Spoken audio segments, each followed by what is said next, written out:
여러분 한 주간 잘 지내셨습니까?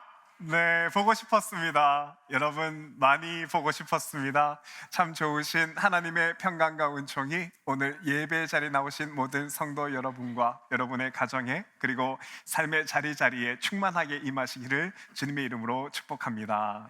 아멘. 오늘은 십계명 시리즈 7번째 시간으로 간음하지 말라, 이 간음하지 말라라는 계명으로 여러분과 말씀을 나눠보고자 하는데요. 오늘은 고고학 이야기로 말씀을 시작하려고 합니다. 여러분, 1920년 고고학계에서는 정말 중요한 토판이 하나 발견되었습니다. 이라크 북부 지역에 발견된 이 보하츠크회라고 하는 토판인데요. 화면을 보시면 바로 이것인데 고대 히타이트 시대의 것입니다. 그런데 이게 왜 중요하냐면, 여러분, 이 토판은 고대 히타이트의 것이라는 것은 십계명 시대와 이 십계명이 기록된 시기와 이 토판이 동일한 시대에 기록되었다는 것인데, 그래서 학자들이 이 토판을 번역하고 연구해 보니까 이걸 연구했던 신학자들이 하는 말이, 이 토판으로 인해서 이제야 십계명이 무엇인지 정확하게 이해된다고 말하는 겁니다. 여러분, 이 토판에는 당시 고대 근동의 약속을 맺는 방식이 나와 있는데요. 특별히 왕과 왕이 다스리는 백성들이 조약을 맺는 방식이 나와 있습니다. 이것은 그 당시 사람이라면 누구나 잘 알고 있던 방식인데, 일단 이 조약을 맺으면 그때부터 왕은 목숨을 걸고 백성들을 지켜줘야 하고, 또 백성들은 왕에게 마음을 다하여 충성스럽게 행동해야 하지요. 그런데 이때 조약을 맺는다는 건 단지 손가락만 고리 걸고 약속을 하는 것이 아니라 한 가지 성대한 예식을 통해서 왕과 백성들의 관계를 특별하게 만드는데, 이때 왕과 백성들이 맺는 예식은 마치 결혼식과 동일합니다. 여러분, 우리가 결혼식을 했거나 또 해보았던 경험을, 눈으로 보았던 경험을 한번 떠올려 보시면 좋겠는데요. 결혼식은 보시는 것처럼 크게 세 부분으로 나눌 수 있는데, 첫째, 여러분, 결혼식을 하게 되면 예식의 맨 처음에 신랑이 누구인지 또 신부가 누구인지 소개를 하는 시간이 있고요. 둘째는 신랑과 신부가 사랑의 서약을 하고 난 후에는 둘이 똑같은 반지를 나누어 끼게 됩니다. 이제 두 사람이 변하지 않는 사랑의 관계를 맺는다는 의미로 같은 반지를 이제 부부가 나누어 끼게 되고요. 그리고 세 번째는 이 결혼식의 하이라이트로 피로연을 가지게 되는데, 그때부터는 온 하객들이 음식과 음료를 나누어 먹게 되지요. 그런데 이 결혼식의 형식과 순서들이 십계명에 나오는 출애굽기에 여러분 동일하게 기록되어 있는 것입니다. 첫째, 신랑 신부의 소개에 해당하는 것이 바로 십계명 바로 앞에 19장에 나와 있는데요. 그래서 이스라엘이 하나님의 소유된 백성이라는 것과 하나님도 이들의 한 분 하나님이 되시겠다 하며 서로를 소개하는 장면이 나오고 인사를 하는 장면이 나오고요. 둘째로 결혼식의 신랑 신부 두 사람이 마치 반지를 나누어 끼는 것처럼 여러분, 하나님과 이스라엘 백성들도 두 개의 똑같은 십계명 돌판을 나누어 갖는 겁니다. 그래서 십계명 돌판이 두 개입니다. 그리고 이 십계명의 약속을 꼭 지킴으로 인해서 생명의 관계가 되자고 맹세를 하는 것이지요. 마지막 세 번째는 이제 이 모든 예식이 다 완성되었다는 의미로 음식을 먹고 음료를 마시는 피로연이 진행이 되는데, 그래서 십계명 바로 뒤에 나오는 출애굽기 24장에는 이스라엘 백성들이 하나님 앞에서 먹고 마셨다는 기록이 나옵니다. 24장 11절을 보면 이러한데요. 이스라엘의 지도자들이 하나님을 뵈며 먹고 마셨다라고 하는데, 이렇게 해서 하나님과 이스라엘 백성 사이에 끊을 수 없는 생명의 관계, 언약의 관계가 만들어지는 것입니다. 그러면 여러분, 이 언약 이후에는 하나님과 이스라엘 백성들의 관계는 왕과 백성의 관계이기도 하지만 사실 결혼식을 마친 신랑과 신부의 관계처럼 절대 나눌 수 없는 관계, 생명의 관계가 되게 되는데요. 그리고 이 하나님과 생명의 관계를 맺었다는 것을 이스라엘 백성들은 그 시대를 살고 있었기 때문에 너무나도 잘 알고 있었지요. 그런데 여러분, 하나님이 이스라엘 백성들에게 왜 이런 언약을 체결하시냐면 이유가 있습니다. 여러분, 당시 이스라엘 백성들은 애굽 땅에 살면서 수많은 잡신들과 사신들을 믿어왔었고요, 또 광야를 지나면서는 바알과 바알불, 또 몰렉신과 같은 여러 이방신들을 보면서 다른 이방신에게도 마음을 빼앗겼었는데요. 그래서 이 언약을 체결하면서부터는 이들이 이 언약을 맺은 하나님을 향하여 이제는 한 마음이 되어야 합니다. 마음이 다른 데 보고서 다른 쪽으로 나뉘어지거나 쪼개어지는 것이 아니라 오직 하나님을 향하여 한 개의 마음, 한 마음이 되어야 하지요. 그리고 여러분, 이런 하나님과의 한 마음의 관계, 하나된 관계가 사람들 사이에도 상징적으로 들어와 있는데 이것이 바로 부부관계입니다. 그래서 이렇게 하나된 생명의 관계인 부부는요, 남편도 아내도 한 사람을 향한 마음이어야 합니다. 혹시라도 둘 사이에 다른 무언가가 끼거나 다른 누군가가 들어와서 한 마음인 것이 깨어지면 그때부터는 간음이 되는 것이죠. 때문에 간음죄라는 것은 우리 생각에는 사람이 몸으로 짓는 간음만 간음죄라고 생각할 수 있지만 아닙니다. 여러분, 십계명에서 말하는 계명은 몸뿐만 아니라 이미 마음에서 짓는 것이 간음이지요. 마음에서, 아니 이미 신앙에서 하나님과의 관계가 무너진 후에 몸으로 드러나게 짓는 죄가 간음이라는 겁니다. 그래서 이 십계명의 율법을 잘 알고 있었던 사도 바울은 간음이 하나님과의 관계와 연결되어 있다는 것을 고린도전서 6장에서 이렇게 말씀하는데요. 여러분은 여러분의 몸이 그리스도의 몸의 한 부분인 것을 알지 못합니까? 여러분, 그렇죠? 우리의 몸이 그리스도의 한 몸의 한 부분이랍니다. 그런데 그리스도의 몸으로서 어찌 창녀의 지체와 합할 수 있습니까? 결코 그럴 수 없습니다. 너희의 몸은 그리스도의 몸의 한 부분이기 때문에 네 몸이 만약에 간음을 하면 그것은 그리스도의 몸이 간음하게 되는 것이다 라고 말을 하는 것이고요, 또 그 아래 18절에도 보면 음행을 피하십시오. 여러분의 몸은 성령의 전입니다. 여러분 하나님께로부터 성령을 받아 여러분 안에 모시고 있습니다 에서처럼 다른 죄와는 다르게 이 간음죄는 하나님에 대한 믿음과 신앙, 그 하나님과 연결되어 있다는 것을 분명하게 말씀해 줍니다. 그렇다면 여러분, 성경은 왜 이렇게나 강하게 간음죄를 규정하는 것일까요? 우리 생각의 간음은 그냥 일시적인 외도일 수 있거나 개인적으로 짓는 죄인 것 같은데, 그런데 왜 하나님은 이렇게나 강하고 엄하게 간음에 대해서 규정을 두시는 것일까? 여러분, 그 이유는요, 간음이 돌이킬 수 없도록 사람과 사람과의 관계를 깨는 것이기 때문입니다. 특히나 간음으로 깨어진 관계는 회복하기가 거의 불가능합니다. 제가 한국에서 사역했을 때 일인데요, 어떤 권사님 한 분이 목회자들에게 상담을 정말 은밀하고 조심스럽게 신청을 하신 일이 있는데, 권사님은 오랜 동안 남편이 예수를 영접하지 않아서 많이 기도를 하고 있었는데, 그런데 어느 날 예수전도단에서 진행하는 DTS 프로그램에 남편이 참여하게 되었고, 거기서 감사하게도 남편이 하나님을 인격적으로 만나게 됩니다.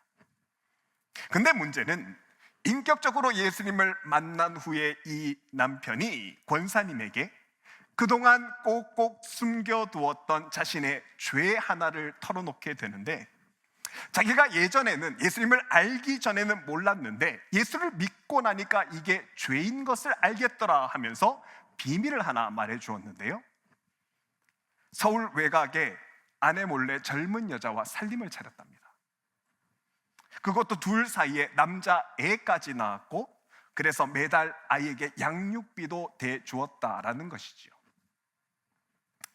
처음에는 권사님이 이 남편의 말을 듣고 너무 화가 나고 어처구니가 없어서 어떻게 할까, 당장 싸우고 이혼이다 할까라고 생각을 하시다가, 이분이 기도를 하시는 분이기 때문에 다시 오랜 기도를 하다가 결정을 하시는 것이요, 그래도 이 남편이 하나님을 만난 후에 회개하고 또 숨긴 게 아니라 자백하고 회개하니까 용서하기로 생각하고 덮기로 마음 먹습니다.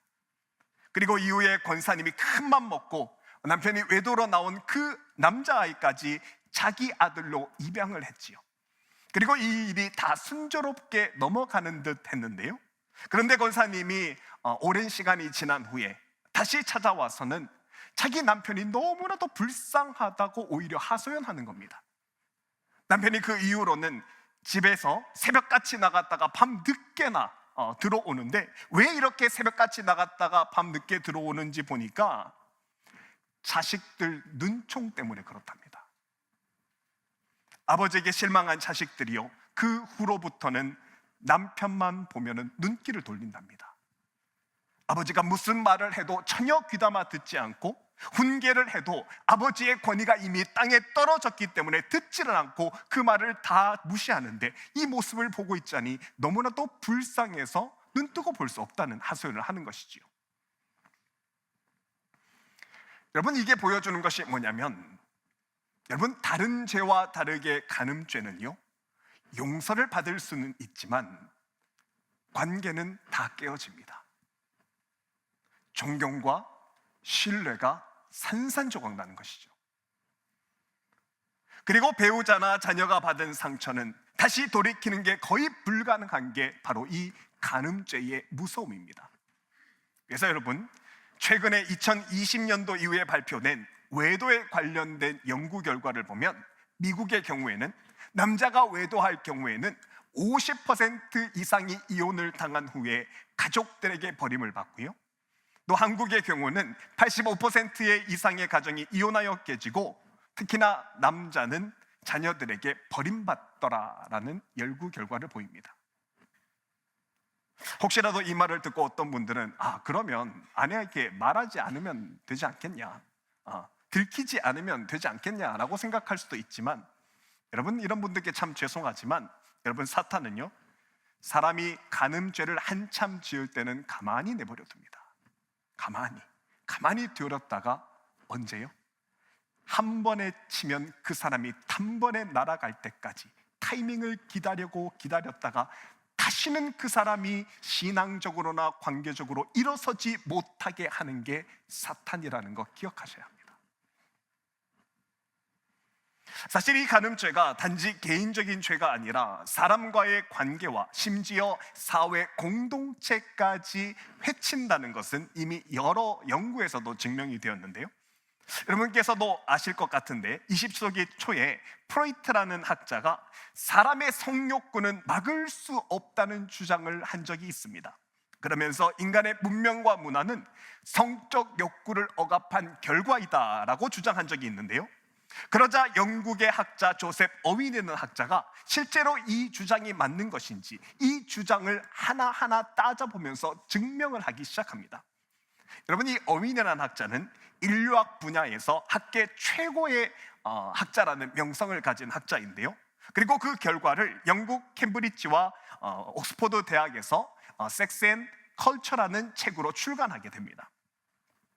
여러분, 이 책을 보면 어윈은 고대 수메르와 바벨론, 그리스뿐만 아니라 로마와 중국, 미케네 문명까지, 그리고 현대의 중남미 문명까지 모두 86개의 문명을 모두 연구하고 케이스를 연구했는데요, 그러다가 깜짝 놀랄 만한 결과를 얻게 되는데 이겁니다.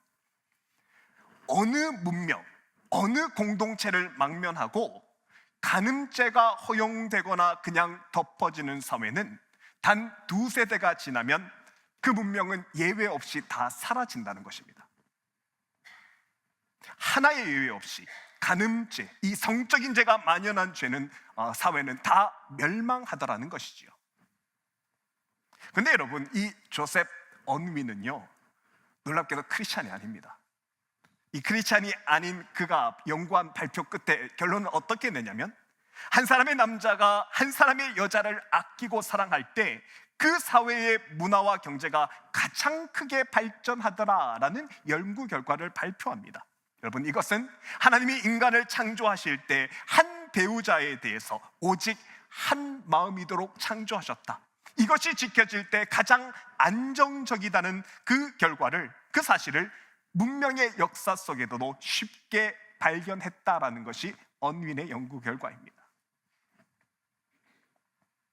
그러면 여러분, 이렇게 관계를 깨는 간음죄, 돌이킬 수 없는 관계를 만들고 마는 이 간음죄를 우리가 정말 조심하고 또 경각심을 가지고 조심해야 할 건데, 그런데 이 간음죄를 우리가 언제 짓느냐 하는 건데요, 여러분, 그것을 잘 보여주는 것이 바로 오늘 본문의 말씀입니다. 여러분, 이 간음죄는 하나님과 영적인 관계와 긴밀하게 연결되어 있기 때문에 하나님과의 관계가 느슨해지면 이내 고개를 들기 시작하는 것이 간음죄입니다. 그래서 오늘 본문에서 다윗이 간음죄를 짓는 그때를 보면 여지없이 다윗은 영적인 나태함에 빠져 있다는 것을 알 수 있는데요, 여러분, 우리가 다윗의 삶을 잘 알고 있지만 다윗은요, 그가 긴박하거나 어려울 때, 하나님 앞에서 마음이 정말 가난할 때는 결코 죄를 짓지 않습니다. 특히나 사울이 그를 죽이려고 했던 그 순간 시간, 그리고 그 모든 어려움이 있을 때 다윗은 그가 붙들 수 있는 대상이 하나님 한 분이었기 때문에 결코 하나님만 바라보며 죄를 짓지 않았지요. 그런데 다윗이 언제 간음죄를 짓느냐? 그동안 다윗을 힘들게 했던 모든 것들이 잠잠해지고 이제는 왕이 되어서 많은 것들이 안정화되기 시작하자 그때 다윗이 간음죄를 짓습니다. 다윗이 점차 자기 힘으로 할 수 있는 것이 많아지게 되고, 그래서 정해진 기도의 시간과 예배 드림이 있어서 그 마음이 소홀해지기 시작하면서 다윗은 서서히 영적으로 나태해지기 시작했더라는 겁니다. 그래서 하나님은 그가 간음죄를 지은 후에 다윗의 죄의 원인에 대해서 말씀하시는데, 이것을 하나님은 하나님을 업신여기는 죄다라고 말을 합니다. 사무엘하 12장을 보면요, 내가 어찌하여 내가 여호와의 말씀을 업신여기고 나보기에 악을 행하였느냐? 이제 내가 나를 업신여기고 햇사람 우리아의 아내를 빼앗아 내 아내로 삼았은즉 칼이 내 집에서 영원토록 떠나지 아니하라 하시면서, 이 간음죄가 단지 순간적인 실수나 우발적으로 우연히 지어진 죄가 아니라 하나님을 잊어버린 결과다라고 이야기를 하시는 것이고요, 다윗 속에서 연결되어야 한 하나님과의 관계가 깨어져서 하나님의 존재를 잊어버린 결과다라고 분명히 이야기를 하시는 겁니다.